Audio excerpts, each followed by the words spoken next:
All right. Hello, everybody. Hello, team.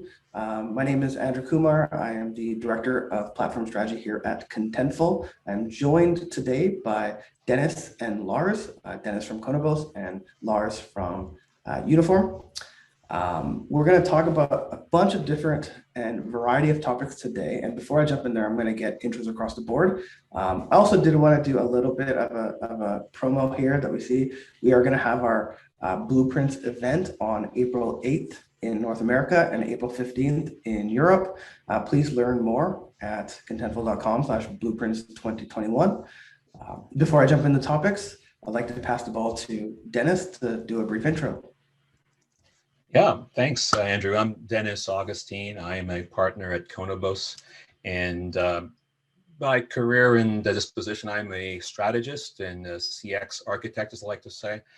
We do customer experience, strategy, implementation, and management at Konabos. We've been in the industry for decades, so it's a very senior team. A lot of expertise. We've known Lars and the folks at Uniform from the space for quite a number of years, and so I'm really thrilled to be on with such a great architect and thought leader as Lars and all of you at Contentful, Andrew. Really what we focus on, as I say, is really kind of helping our customers identify their strategy and stacks and helping them implement and manage their solutions. Great, thanks. Let's pass the ball to Lars. Yeah, thanks so much, and super happy to be on this call as well. So my name is Lars Peterson. I have been basically doing CMS since 1998. Of course, back then it was an Access database, and then we got some content in, and we created active server pages that read from this database. So it has changed a lot, and still. It's like we're still in this space and in this market, and there's a bigger need than ever. At Uniform, we essentially have a platform that helps orchestrate a Jamstack digital experience platform. So that means that we are focusing on different headless technologies, such as Contentful for a content management system, and then essentially Uniform plays a piece to help marketers deliver rich digital experiences that are personalized for their different customers. And it's delivered in a Jamstack way. So it's essentially decoupled, deployed to a global CDN. So we all get the benefits of having a fast performance site that also deliver great personalized experiences. Fantastic. Thanks you both for joining. Thanks again, Lars. So I want to jump us through a few different topics in today's conversation.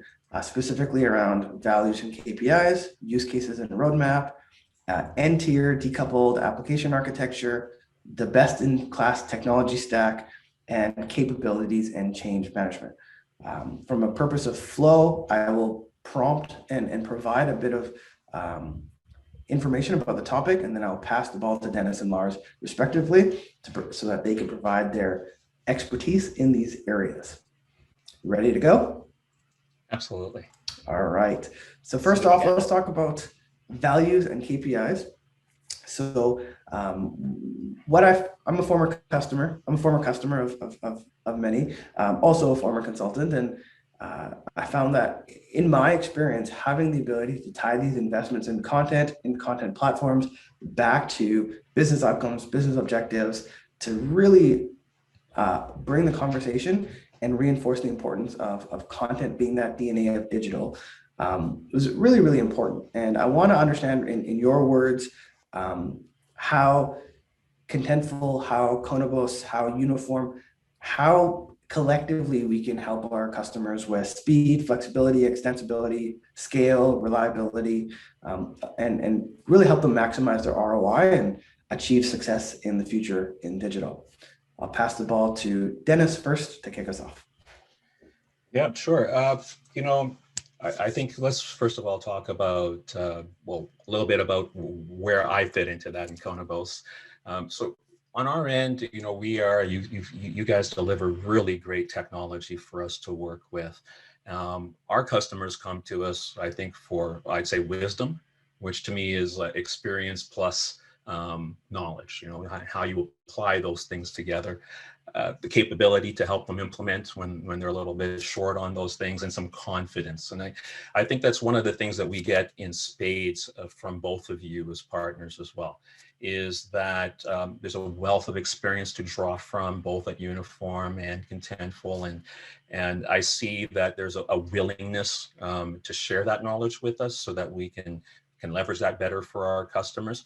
All of our customers are looking for, they are overwhelmed with the landscape. There's so many vendors to choose from. There's, they want to figure out, how am I going to have a data-driven strategy? How am I going to tie together my methodology, all the data points, and really make all of that fit with how my team works? And I think that last point is probably one of the most important things. It has to really fit how your team works. So, being able to leverage your knowledge and the stacks to be able to deliver that is really important to us, because of the wealth of options. And we're kind of picky about our partners, to be quite honest. We've been in the marketplace for quite a bit, and we've seen a lot of different stacks come and go.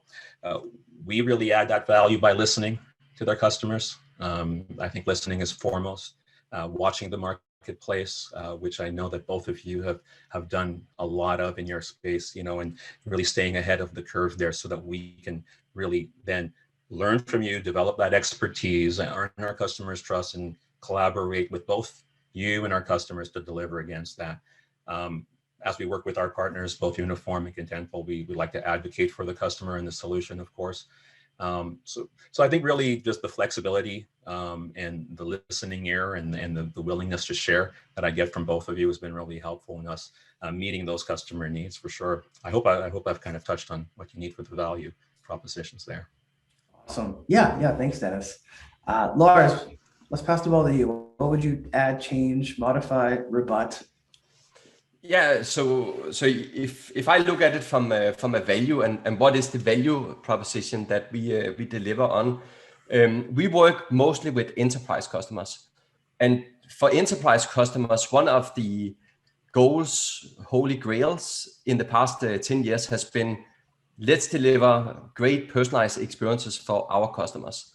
So many enterprise customers have been investing in suites in order to deliver that. Very few are actually doing it, and of course there's a couple of barriers for getting there.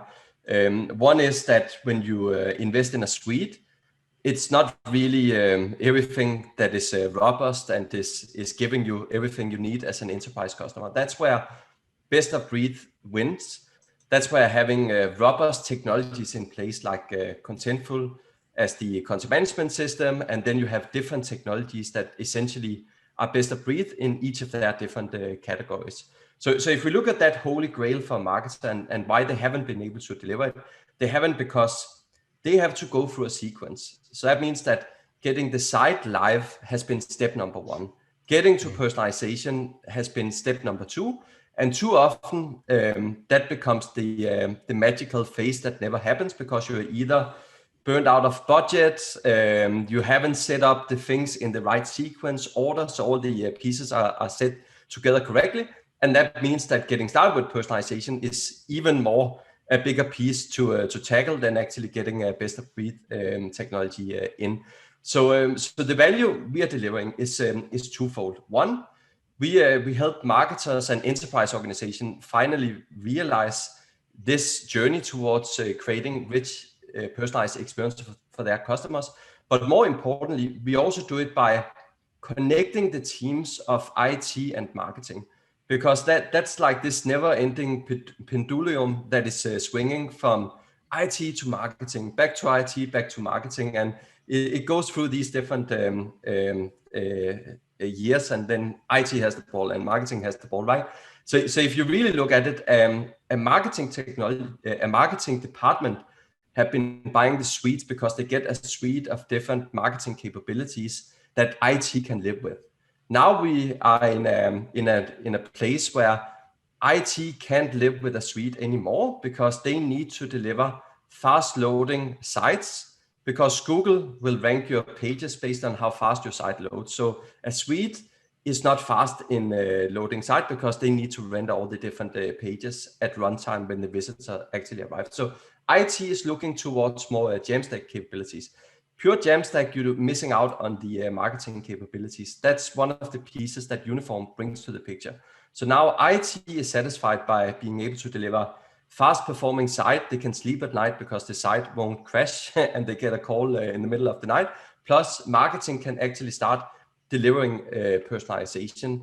And not only delivering personalization, but the personalization is also lightning fast. We are talking below 50 milliseconds for render personalization. So the value that we deliver, Contentful plus Uniform, is really making sure that we satisfy the needs of both marketers and IT.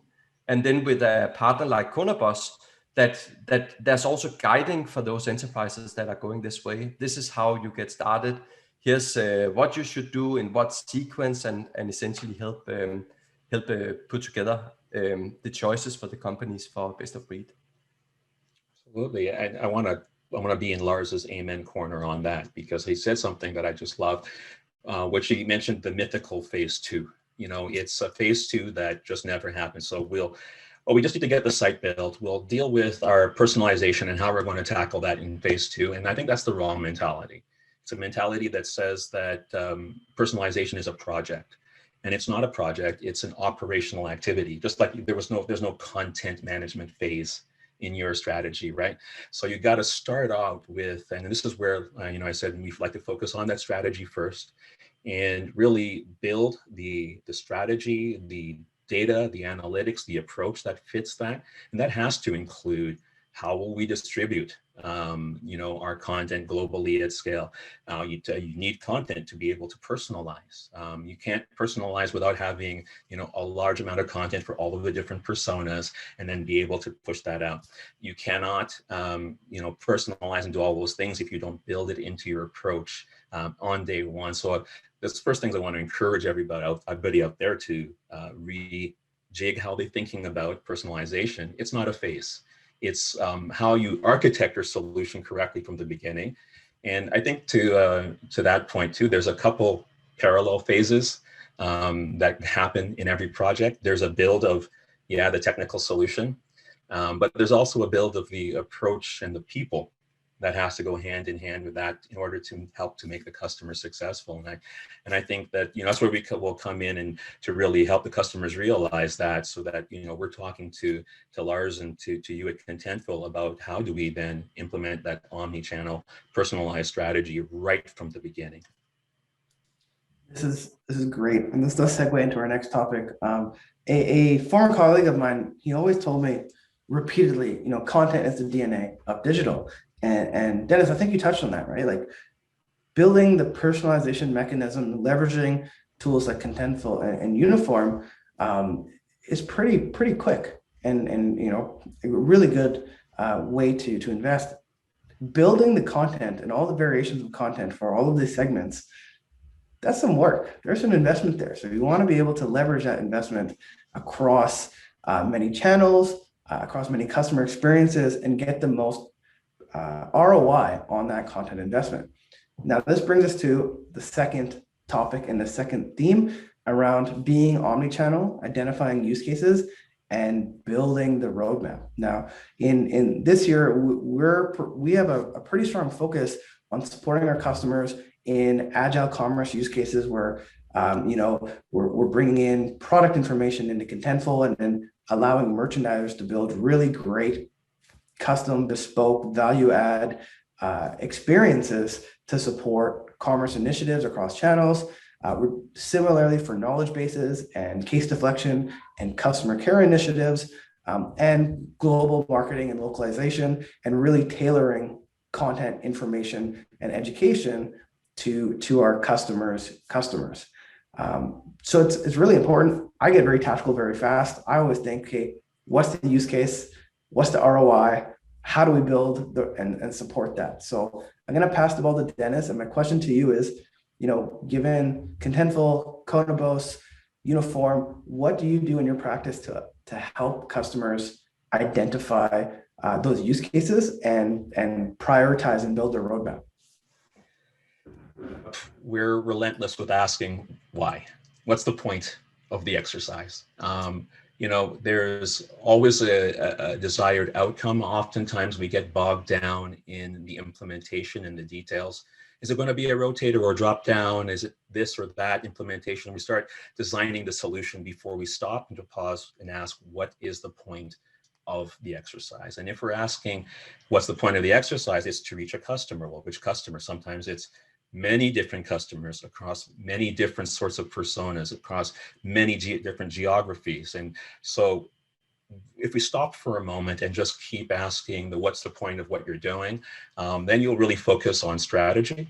And that focus on strategy, especially if we're talking about the sorts of customers. Now, we're not talking, let's be honest. I mean, Konabos is not a fit for the customer who wants a Wix website. This is not what we're talking about here. I mean, otherwise you'll go and you'll get that done. We have customers who have, pretty lofty digital ambitions, who want to realize the importance of meeting the customer where they are in a two-way conversation. If you're going to have a one-way conversation, you don't need to be able to personalize at the edge. If you're just talking. But if you are listening to the customer and adapting to them, you need to be able to distribute that personalization at the edge. And to Lars's point earlier, you need to be able to do it quickly, because otherwise Google's going to penalize you, and no one will see the stuff that you're doing too. So all of those things inform our decisions before we go and architect their approach, and before we go and pick what vendors we're going to use for their stack. So those are really important decision points along our way. All right, fantastic. And once those decision points, or maybe as those decision points are happening, I'm going to pass the ball to Lars here. How do you set up Uniform to be successful? How do you set up your customers to be successful, to achieve those portfolio initiatives, and to bring personalization into the equation as early as possible?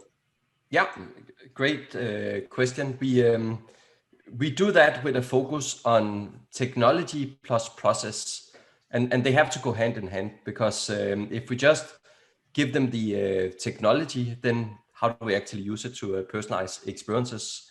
And then we have to make it easy to get started with. So a couple of things we do to achieve that. One is you can get up and running with a Contentful site that is fully personalized in less than 10 minutes. So we make it super simple to go in and basically start. I'm using Next or Noxt or Gridsome or Gatsby. I want to use Netlify, and I want to deploy it now. So basically we walk through a wizard. So you're up and running with a starter site in less than 10 minutes. So that is step number one. Step number two is we also have different processes or tools to help customers take a step back from technology, and then what are we actually trying to achieve? What is our objective? What are the different intents of visitors we have on our site? And for those different intents, how do we actually understand this visitor in real time matches this intent through what we call signals? So we have a board game where you start mapping out objective, intents, signals, and then we take it a step deeper, where we also map out what is the journey, the typical journey that folks will go through. So that could be awareness, research, customer onboarding. For each journey stage, you also put in what are your journey objectives. So for instance, if you are in the awareness stage, the objective might be just getting you to consume more content. If you are research phase, it could be download a specific white paper, watch a video, things like that. Once we have that frame sort of filled out, so we know objective, intent, signals, journey, then we start plotting in content. What is the most relevant content to present along the journey for folks with these different intents? And that's essentially the blueprint. Here's the content you need to create in Contentful.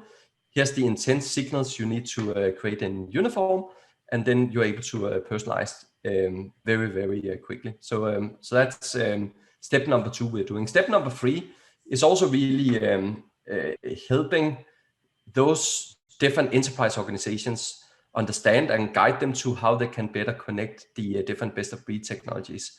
So for instance, when we are talking headless and and you have different systems. It could be you're using a Golia for search, you're using BigCommerce for commerce, you are using Contentful for content management, you're using Uniform for personalization orchestration, you have Google Analytics, Salesforce, blah, blah, blah. So how do we make that easy to, for instance, take product categories and variants from commerce, like if you are selling shirts, is it what color, what gender, what size, and then share that taxonomies among the different systems, so you don't need to connect all these different systems in between. So essentially, it's easy to go in, create content for a certain intent, and then enrich them with these different data points from a commerce system in Contentful, and then deploy it out to an edge, and then the edge will essentially track behavior and then know what content to pull from both the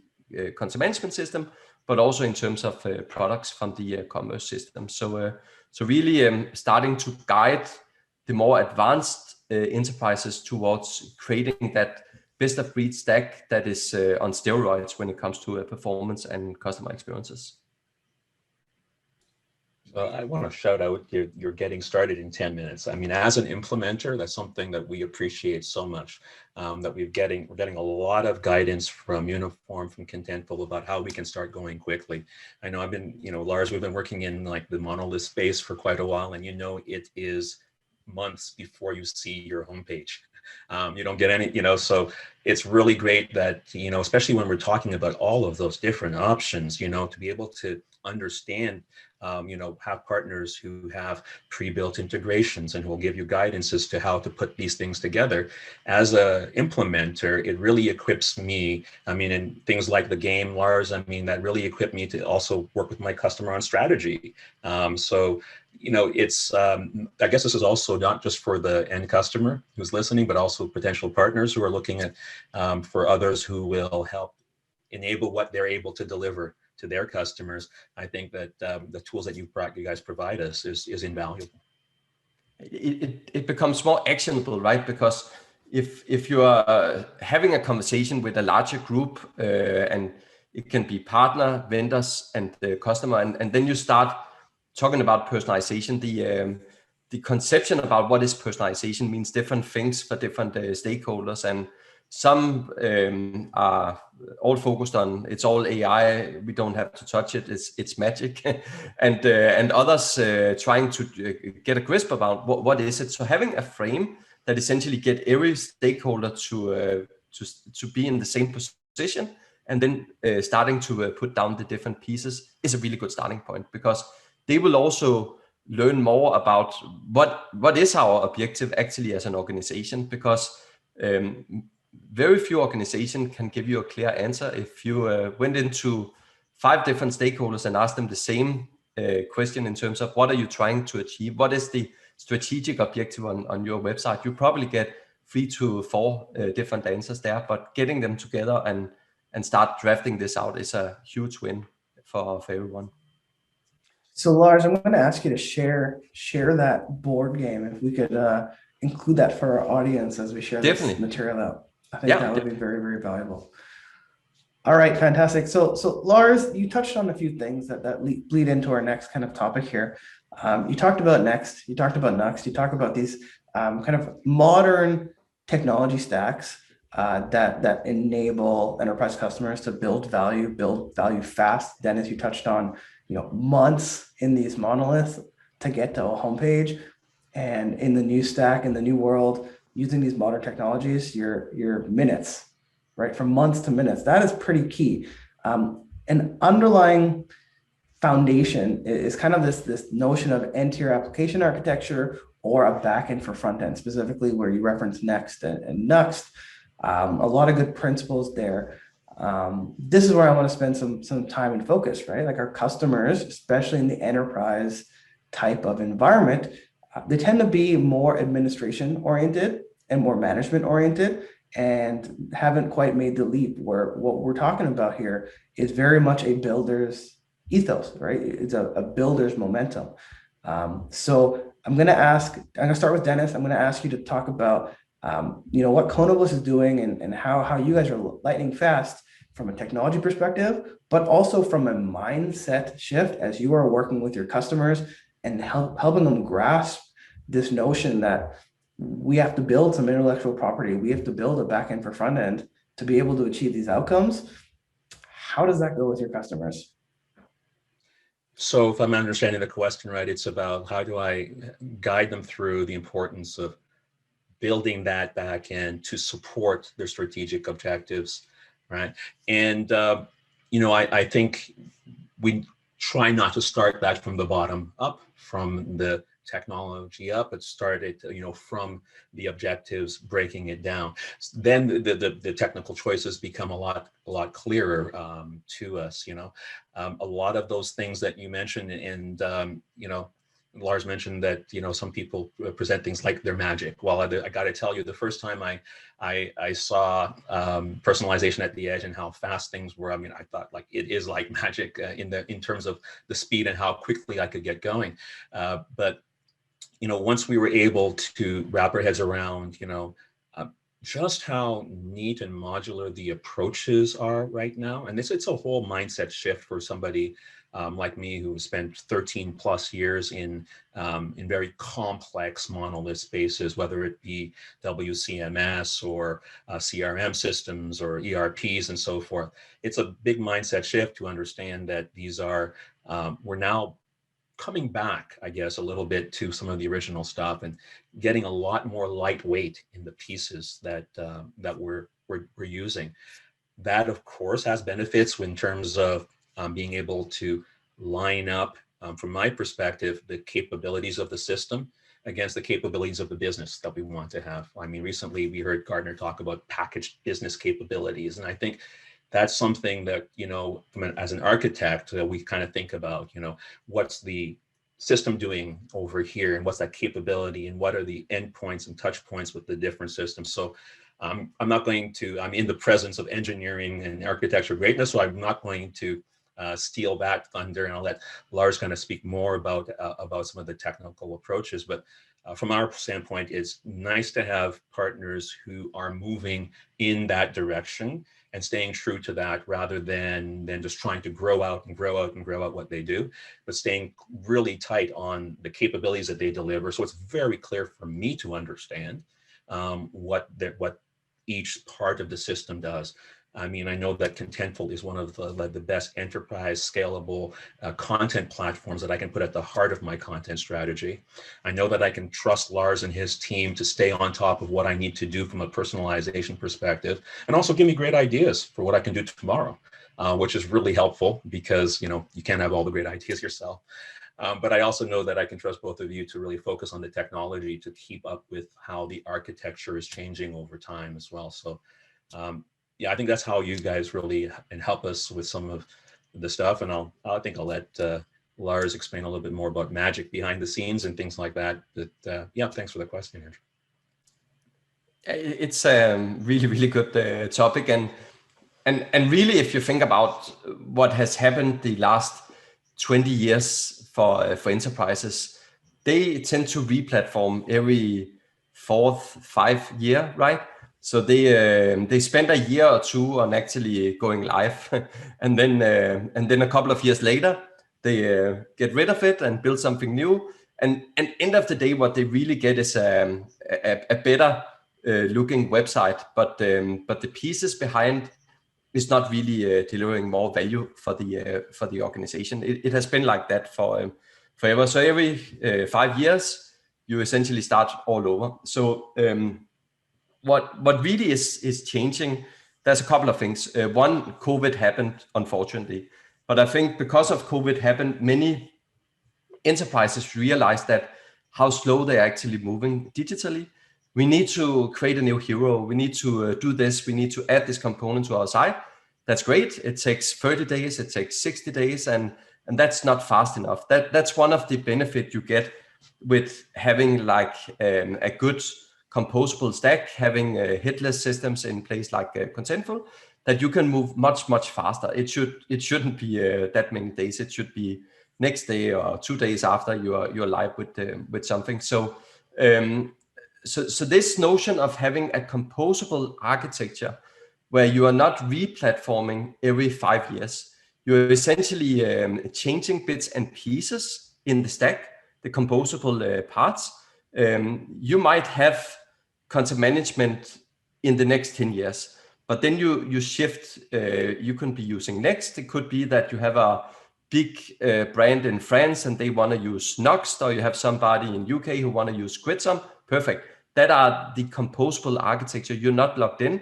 You could have different CDNs. It could be Akamai for one brand. It could be a Netlify for another brand. So it's easy to basically plug in these different pieces.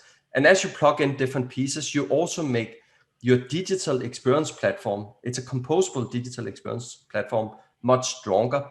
So instead of having to re-platform every 5 years, you essentially focus on value creation. You focus on creating more value for your customers and for your business. And you get away with this, let's spend 1 or 2 years on ripping out all these pieces and put in entirely new pieces and build a new website on top of that to really, really focus on, let's focus on these 2 pieces in the stack and then get the benefits from those pieces and how they intersect with the other pieces in the stack. Could be more data providers, could be unlocking more channels, so it really becomes omni-channel as well. So composable, that's definitely what we will be seeing over the next many years. And those enterprise organizations that begin to adapt into that approach will see much more focused on value generation and basically building a stronger digital business than those organizations that have to re-platform every 5 years, and I essentially set back 1 or 2 years while they're doing that. Yeah, that is key. And thank you both, Dennis and Lars. I love that you brought up the notion of packaged business capabilities and composable design.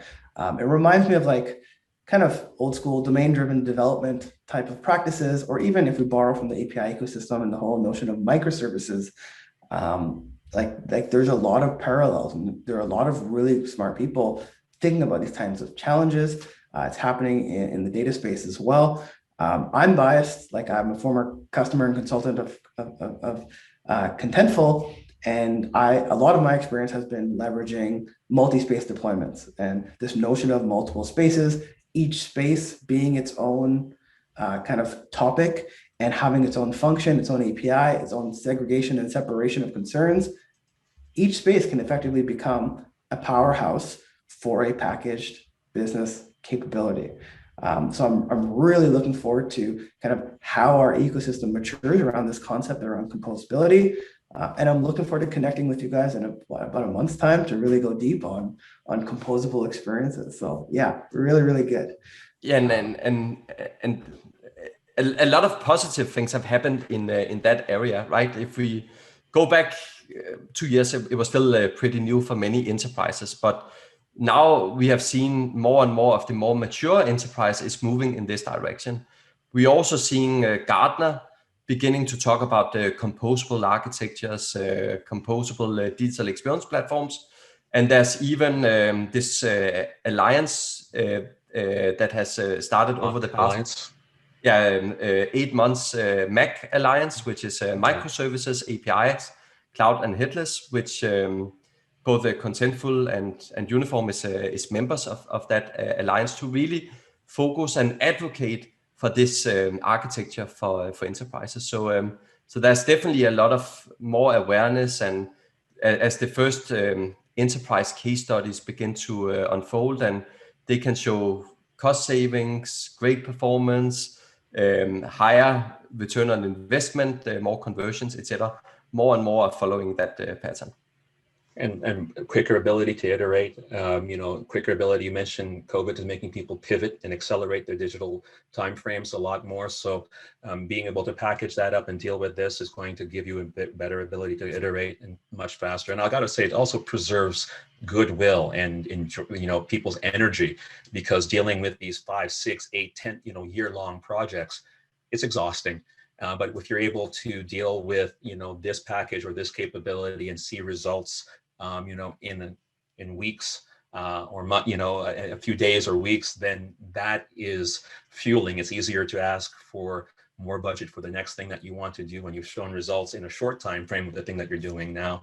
So I think it's great for everybody right across the stack, from the business leaders to the devs in the workroom as well.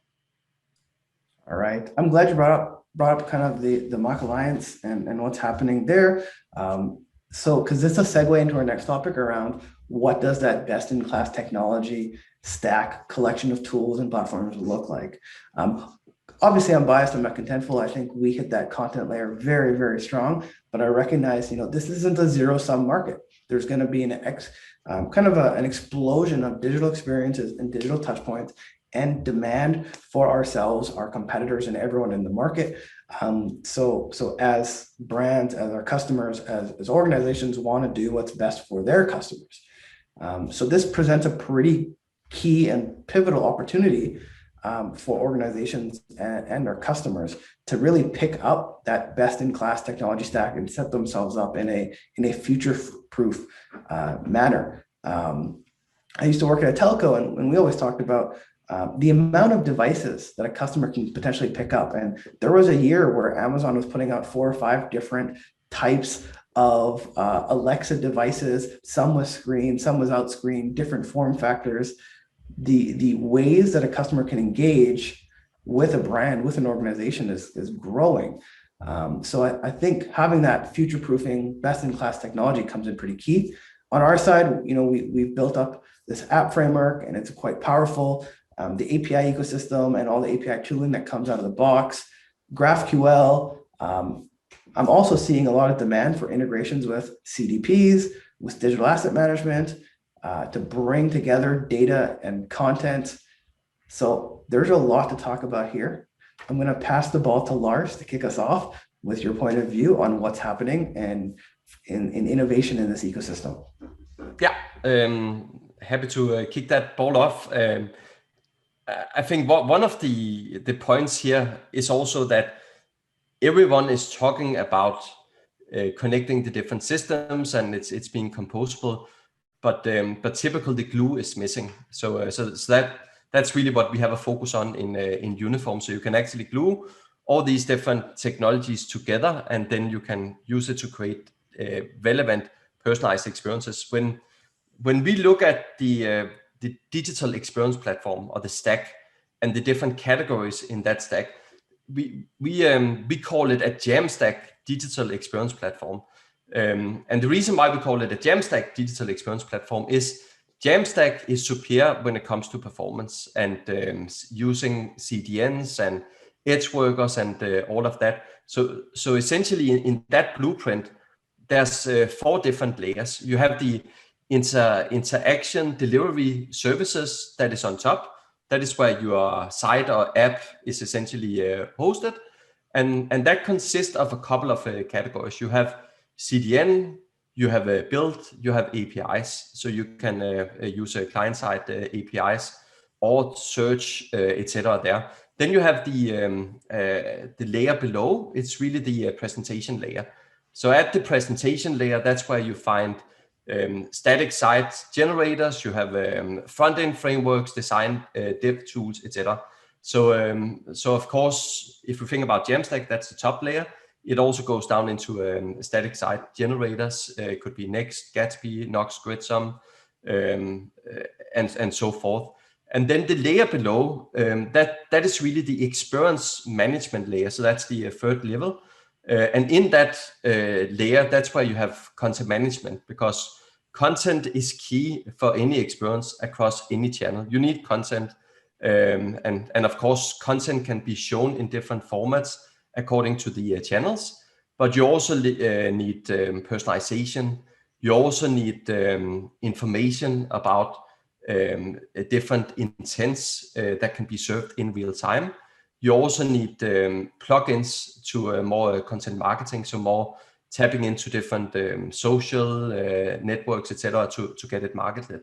And then at the bottom, the 4th layer, that's foundational services. So foundational services is also shared within the company across different systems that also is controlling different channels. So this is where we find customer data. Customer data could live in a CRM, could be a CDP. Essentially, it's where the organization have made a strategic decision. This is where our customer data and interaction lives. This is also where analytics insight is present at that layer. You have a typical campaign management. Campaign management could be email campaigns, nurture. It's also where you have more global taxonomies that are used within the organization. And naturally at that level, you also have different API platforms that essentially let you intersect with other company systems within that organization. So essentially you have this mix of different categories at these 4 layers. So when it comes to assemble the composable digital experience platform, it's really a matter of plugging in the different tools that makes most business sense for the organization. So for instance, at the content management system category, you have Contentful. It might be for the static site generator, you're using Noxt. For CDN, you're using Netlify, which can also be a build and so forth. And then the composable part here is you don't need to fill out everything. Maybe your project for next year is let's add in the CDP or the customer data or reconcile some of that. Or it might be 3 years from now, you are changing from an older CRM that has the customer data now to a much more modern one and so forth. That's the composable part that makes it easier and really focusing on value generation. So we call that a Jamstack DXP. Great.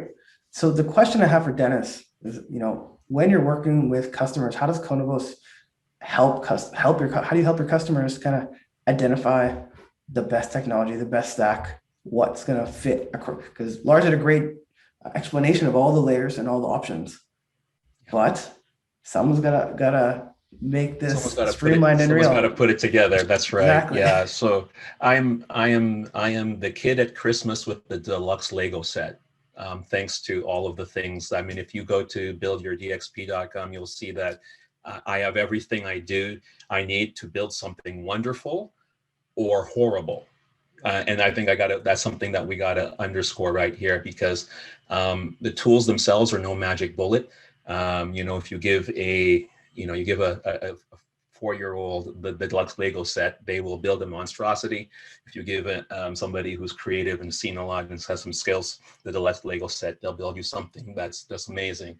And I think that's where the experience in architecture comes in. So yeah, we're trying to stay very much focused on what does the customer need, when and why. And having that flexibility gives us the ability to make those decisions. I got to say that not only are the stacks and technology scalable, but it also gives us the ability to scale the customer spend at the right time, which is wonderful, right? As a service provider, it gives me more money to spend on services, which is nice for me because I don't have to spend money on everything that they don't need today, and we can focus on what they need today and delivering it where they need it today. So those are really good things from an implementer standpoint. So how do we end up doing that? I mean, staying laser focused. I think I've said that, laser focused on what's driving value today. And then, talking a lot to our partners to figure out just how much they need at the right time and picking just the right pieces and taking it stepwise. It's a lot easier you shouldn't try to boil the ocean, and no organization of scale is going to be able to kind of flip on that dime and have something that's going to come out of the bat cave or the oven fully baked on day one. What you want to do is take your time and get this piece right, get the other piece right, understand if it's working, and then expand your stack and capabilities as you go along. And all of the tools that I'm getting from yourselves, from Lars, from the others in the Mock Alliance and so forth are really enabling us to do that for our customers.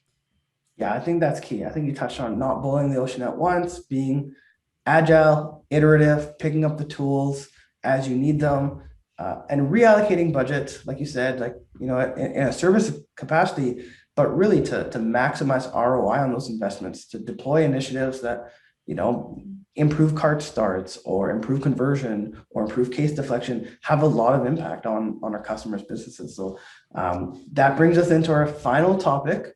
Thank you, Dennis, around capabilities and change management, right? So I'm a big believer in starting small being agile and iterative, having a product mindset.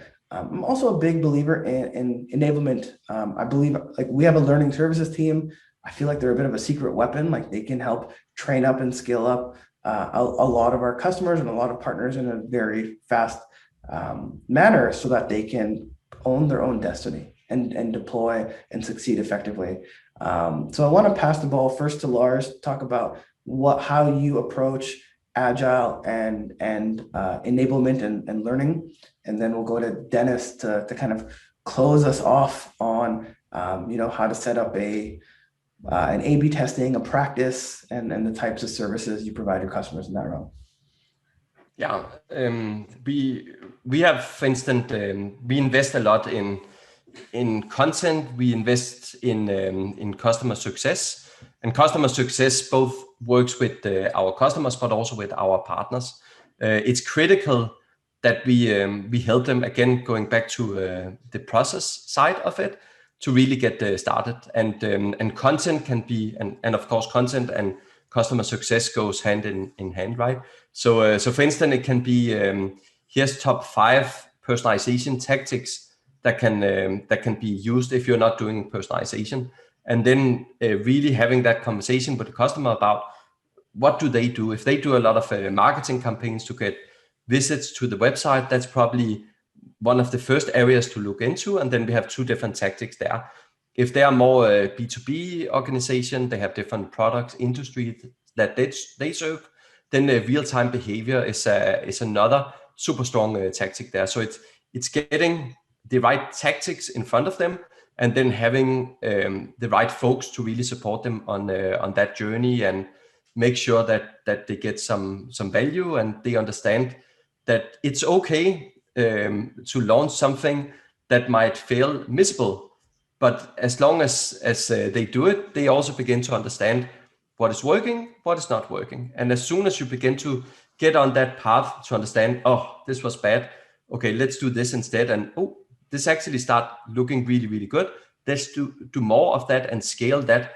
That's where the organization naturally start asking these different questions before they launch. Have we thought about that? Should we be doing that?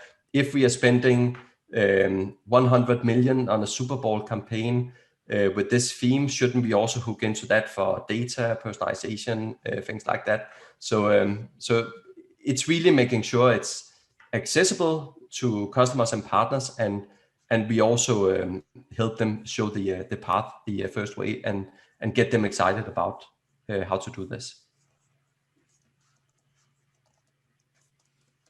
All right, fantastic. And Dennis, let's talk about the practice side. What do you do with your customers to ensure that they have this practice from a services engagement? Well, I think one of the first qualities I love in a customer is to believe in science. To believe in really hypothesis and test. And Lars, you touched on it. I mean, it's really having a learning mentality is really very much important. So first of all, I'll go back a step. I mean, have a change mindset in that understanding that this is an evolution and that it's operational in its evolution. So we're not going to get it right on day one, like Lars said. We're probably going to make mistakes. And I think that is one of the things that if you are a scientifically minded, if you're going to be led by the data, you will allow yourself to understand. So, you mentioned A/B testing, for example. A/B testing is a great tool to help you settle some of those arguments we'll have over what should go on the homepage, for example. We don't need to think that we know what's in the customer's mind or how they will react. We can leverage tools like A/B testing, leverage personalization like Contentful to let us be guided by the data. So that is first thing. So to change your approach to be led by the data. I think that the other thing is really is important to be focused on your people. So it's approach, it's an app thing. It's approach, people, and really your process, approach, people, and then the platform. So focus on your people, understand that change won't happen wholesale overnight.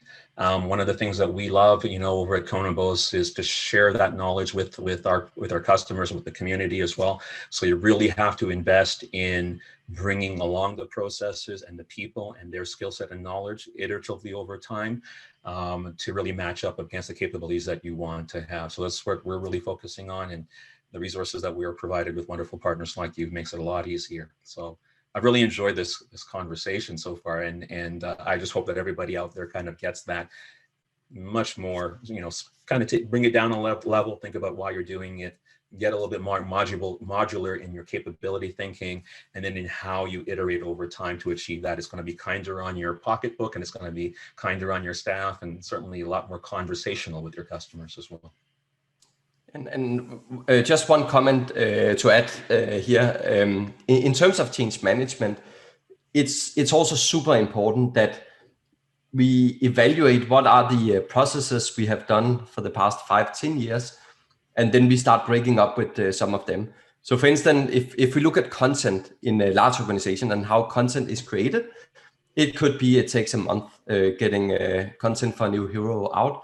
And getting a page up and running. When we talk about creating relevant digital experience that are personalized, often it's more like heroes, different components that lead into content.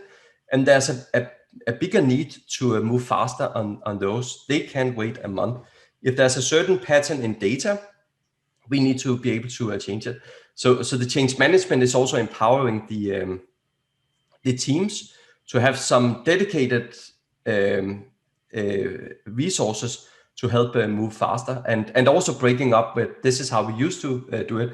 I can share an example. We work with a large brand, a large car brand, and essentially they did a lot of advertising, obviously for their different car models, but also like lease. If you are in the market for leasing a specific car model, and you are doing advertising, paid search ad, everyone coming from those search ad was looking to lease a specific car model. Now, in the first iteration of doing personalization, they went to the agency and asked for content. They waited, and then the content they got back was a little bit wishy-washy. It wasn't really saying what was the intent of the visitor. They wanted to lease a specific car model. So for them, just being able to break a little bit with let's wait for the agency and then be able to go in and change the content. So it was more about focusing on lease, and here's the benefit by leasing this specific car model. Essentially set the conversion rates for booking a test drive through the roof. But if they had to use 2 or 3 rounds and each round was several weeks in getting for the reply, that would have been many conversions that essentially got lost in that translation there. So there's a lot of change management to it as well. That is great, and I love that you through the roof conversion rate. That is a great way to kind of close off. We are at time, and so I wanted to take this moment to do a few things. First, thank you both, Lars and Dennis, for making the time and joining us here today. Secondly, I wanted to do a shout out because the 3 of us are going to get together again on March 31st to talk about the Digital Experience Unshackled, a webinar for marketing and technology leaders to align their approaches, creating these made-to-order lean and mean digital experience stacks. Again, we're going to focus on business agility, and I believe attendees are eligible to receive a complimentary strategy and DXP consultation from Konabos. So that's a great win, and something to do. There we go. All right. So March 31st, 11 a.m. Eastern time, the 3 of us will be back together. Otherwise, thank you everyone, and have a happy day, happy month. Take care. Thank you. All right. Thank you so much.